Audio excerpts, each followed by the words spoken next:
Bonjour, je m'appelle Hélène Gobert, je suis ingénieure divisionnaire des travaux publics de l'État et directrice du projet de construction de l'ENS Paris-Saclay. Alors être directrice d'un projet de construction, c'est construire pour répondre à un besoin sur le long terme.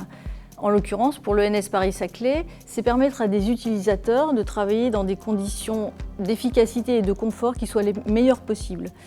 Alors au quotidien, c'est porter un projet, c'est le faire avancer jour après jour.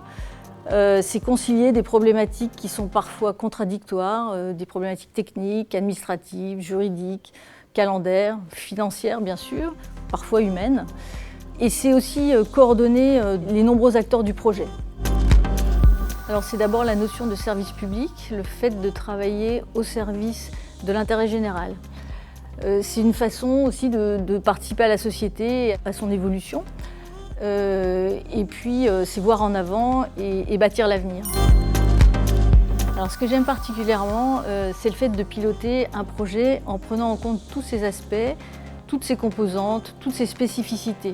C'est un rôle très transversal et qui nécessite d'avoir une vision globale du projet. Ce qui me plaît dans un projet comme celui de l'ENS Paris-Saclay, c'est qu'il y a différentes étapes, mais les étapes ne sont jamais les mêmes, les jours ne se ressemblent jamais, on ne fait jamais deux fois la même chose et on ne fait que d'avancer.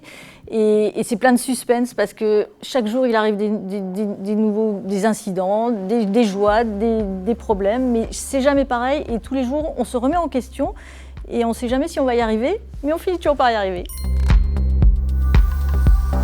Alors mon parcours, je le résumerai en service public, projet, challenge. Parce que c'était pour moi l'opportunité de diriger un grand projet public dès son origine. Et à l'époque, en 2010, ce n'était encore qu'une idée. C'était également une opportunité de participer à la construction d'une grande université moderne, à visibilité internationale, et aussi contribuer à l'aménagement d'un territoire en devenir, le plateau de Saclay. Il y en a eu de nombreuses au cours de ces 11 années de projet. Je peux citer peut-être la désignation de l'architecte Renzo Piano, l'ouverture au public par la commission de sécurité, une grande étape, mais je peux aussi citer le fait de monter en haut d'une des grandes grues pour contempler le chantier, le jardin. Parce que pour tout dire, je ne me rendais pas compte au moment du projet que ce jardin aurait une importance aussi grande et aujourd'hui je suis bluffée par ce lieu, par les rencontres qu'on peut y faire, par l'appropriation des utilisateurs de ce jardin. Continuer à bâtir l'avenir. En fait, je crois que je n'ai pas vraiment de modèle. Moi, j'ai tracé ma route et j'ai toujours fait mes choix en fonction de l'intérêt que je pouvais percevoir dans un poste, dans un projet, dans une fonction. Et au final, je crois que j'ai simplement saisi les opportunités lorsqu'elles se sont présentées à moi. Alors, même si le bâtiment reste un secteur majoritairement masculin, les femmes y sont de plus en plus présentes aujourd'hui, et y compris dans des domaines très techniques.